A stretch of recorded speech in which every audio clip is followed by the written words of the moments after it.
আজকে সকাল থেকেই শুরু করলাম। তো আলুর ভাজি উঠে দিচ্ছি, আটা সিদ্ধ করে রুটি বানানো শুরু করে দিলাম।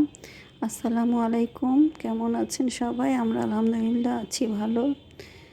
কিন্তু একদিকে আলু ভাজি উঠে যাচ্ছে, যে রুটি বানিয়ে নিচ্ছে আর ভেজে নিচ্ছে। সকালটা এভাবে তারা যায়।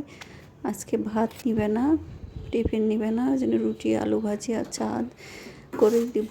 এই তো খেয়ে বের হয়ে চলে যাবে, তারপর আমার কাজ শুরু হবে। আজকে রান্নাবান্না তেমন একটা করব না, ভাবলাম যে অনেক কাজ আছে, মশলা করা, মানে আরও অনেক পেঁয়াজ রসুন আদা রসুন ছিলতে হবে, এগুলো অনেক কাজ। তো এই তো একটু একটু করে রুটি আলু ভাজি করে নিচ্ছি, আর এদিকে চা উঠে দিচ্ছি। এই দেখেন, এই হাঁড়িটা আরএফএল থেকে নেওয়া, কিন্তু কাজের কাজ না, দাম আছে কিন্তু ঢালা যায় না, মানে ঢাললে পড়ে যায় চাটা, এই জন্য চামচ দিয়ে উঠাতে হয়। চা করতে সুন্দর, কিন্তু চা ঢালা যায় না দেখে ব্যবহার করা হয় না খুব একটা। এত দামি একটা হাঁড়ি তো বিস্তার ঝাড়তে চলে আসলাম। দেখেন ঝাড়ার আগে কেমন ছিল আর ঝাড়ার পর কেমন।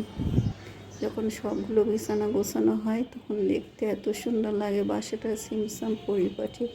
আবার যখন সবাই শোয়া শুরু করে সকালে উঠে জন্য একটা কাজ না করা পর্যন্ত শান্তি পাওয়া যায় না। প্রত্যেকটা ঘর বাড়ি গোছানো, এই তো প্রত্যেকটা ঘরগুলো সুন্দর করে বিছানাগুলো গোছানো, পরিষ্কার করা, ফার্নিচারগুলো মশা, এগুলো প্রতিদিনের কাজ। দেখেন এই বালকনিতে এই যে নয়নতারা ফুল কত রকম, আর নীলকণ্ঠ দিয়ে একটা ধরছে, এই গাছটা একদম মরা মরা হয়ে গেছিলো, আবার একটু পানি দেওয়াতে আবার একটু তাজা হয়েছে।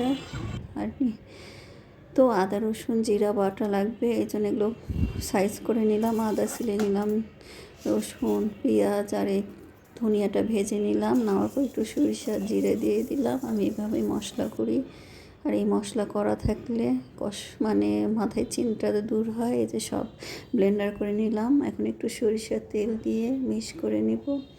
আর একবারে একটু ব্লেন্ডার করতে যা কষ্ট, তারপরে একটু বক্স ভরে রাখলে এটা রেডি থাকলে যখন তখন রান্না করতে আর সমস্যা হয় না। এই যে আদা রসুন, এই জন্য অবসর টাইমে একটু একটু করে রসুন একটু একটু আদা ছিলে রাখলে ভালো হয়। এই তো আমার বক্স ভর্তি হয়ে গেছে, 2 বক্স হয়ে গেছে। আর এই যে আমরা ভাত খেতে বসে গেছি। তো ভালো থাকবেন, আল্লাহ হাফেজ।